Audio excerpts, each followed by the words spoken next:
নমস্কার বন্ধুরা, আমার টুকিটাকি চ্যানেলে সকল দর্শক বন্ধুদেরকে স্বাগত জানিয়ে আমি আজকের রেসিপিটি শুরু করছি।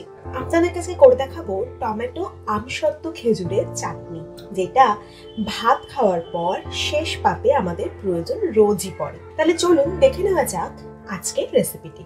আমি এখানে টমেটো নিয়ে নিয়েছি, টমেটোগুলোকে ভালো করে কাট করে নেব। আপনারা আপনাদের পছন্দ মতো কাট দেবেন, আমি আমার পছন্দ মতো কাট দিয়ে নিচ্ছি। আমি এরকম কাট দিয়ে নিলাম। টমেটোগুলো আমার মোটামুটি কাটা হয়ে গেছে। চলুন চলে যাওয়া যাক টমেটো চাটনি রান্নার দিকে। এটা কি করছিস? হ্যাঁ,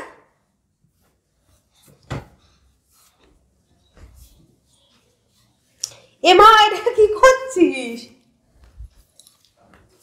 দেখি এদিকে তাকা, দেখি তো। আয় আমসত্ত্ব দেবো, আয়। খাবি আমসত্ত্ব? খাবি? এনে আমসত্ত্ব খা। আর দেবো না কিন্তু, আমি চাটনি রান্না করছি। এটা কি করেছিস? ভালো ভালো, যাও যাও যাও, ঘুরে নাও। আর না আর না আর না, আর আমসত্ত্ব না। আমি একটা কড়াই গ্যাসে বসিয়ে নিয়েছি। আমি এখন 1 চামচ মৌরি একটু শুকনো ভাবে ভেজে গুঁড়ো করে নেব। আমসত্ত্ব খাবি? এই আমসত্ত্ব খাবি? আমসত্ত্ব দেবো না, দাদা দাদা দিচ্ছি দিচ্ছি দিচ্ছি দিচ্ছি দিচ্ছি। আমি মৌরিটাকে হালকা একটুখানি শুকনো খোলায় ভেজে নিচ্ছি, তারপর এটাকে ভালো করে গুঁড়ো করে নেবো। আমি হামাল দিস্তাতে গুঁড়ো করবো, অল্প অল্প গুঁড়ো থাকবে, অল্প অল্প গোটা থাকবে, সেটাই খেতে ভালো লাগে। আমি এটা চাটনির শেষে ব্যবহার করব। চাকু এটা কি নিবি তুই? দেখুন বন্ধুরা, আমসত্ত্ব খাওয়ার জন্য কি করছে, এই যে আমসত্ত্বটা সব শেষ করে দিবি। আমি রান্নায় দেবো না, চাটনিতে দেবো না। এনে এনে আর দেবো না, যা যা যা, আর দেবো না। আর আসবি না কিন্তু আমসত্ত্ব খেতে। এই মৌরি হ্যাঁ দিচ্ছি আমসত্ত্ব, সব আমসত্ত্ব। আচ্ছা দিচ্ছি দিচ্ছি। এবার মৌরিটাকে আমি গুঁড়ো করে নেবো।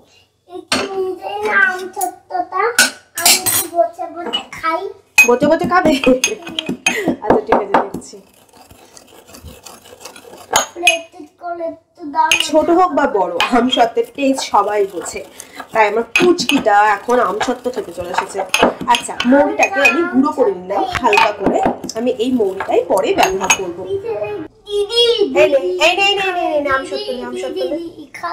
থ্যাংক ইউ বলো আমাকে। অল্প অল্প করে খাবি, যাতে আস্তে আস্তে শেষ হয়, ঠিক আছে? কড়াই দিয়ে দিচ্ছি 2 টেবিল স্পুন মতো অয়েল। এটা আমি সাদা তেলই রান্না করছি, আপনারা ভেজিটেবল অয়েল বা সানফ্লাওয়ার অয়েলও ব্যবহার করতে পারেন। তেল একটু গরম হয়ে গেছে, আমি দিয়ে দিচ্ছি খুব সামান্য পরিমাণে একটু 5 ফোড়ন। আপনারা চাইলে একটা শুকনো লঙ্কাও দিতে পারেন, তাতে ফ্লেভারটা ভালো আসে, কিন্তু যেহেতু আমার ছোট্ট বাচ্চাটি খাবে সেই জন্য আমি শুকনো লঙ্কা ফোড়ন দিচ্ছি না। সমস্ত টমেটোগুলো আমি এক এক করে দিয়ে দিচ্ছি।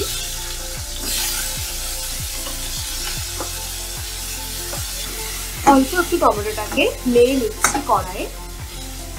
দিয়ে দিচ্ছি 1 টিস্পুন মতো লবণ আর 1 টিস্পুন মতো হলুদ গুঁড়ো। আবারও নেড়ে নিচ্ছি। টমেটো একটু গোটা গোটা থাকলেই খেতে খুব ভালো লাগে, সেজন্য আমি টমেটোটাকে বেশি গলিয়ে নেব না। এখন দিয়ে দিচ্ছি একটা ছোট বাটির মেজারমেন্ট করে মোটামুটি 50 থেকে 75 গ্রাম মতো চিনি।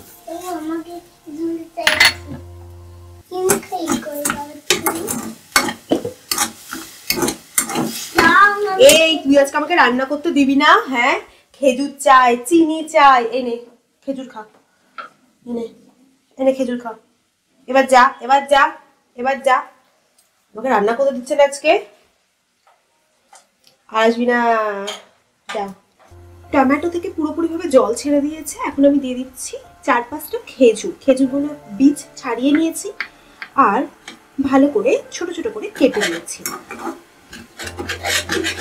অনুষ্ঠান বাড়িতে ঠিক এরকমই গোটা গোটা করে রাখা হয়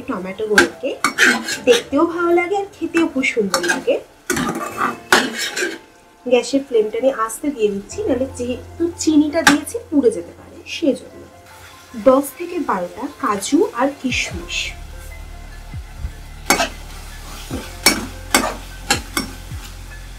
চাটনির নাম খেজুর আমসত্ত্ব টমেটো চাটনি, কিন্তু কাজু কিশমিশ তো মাস্ট, তাই না বন্ধুরা?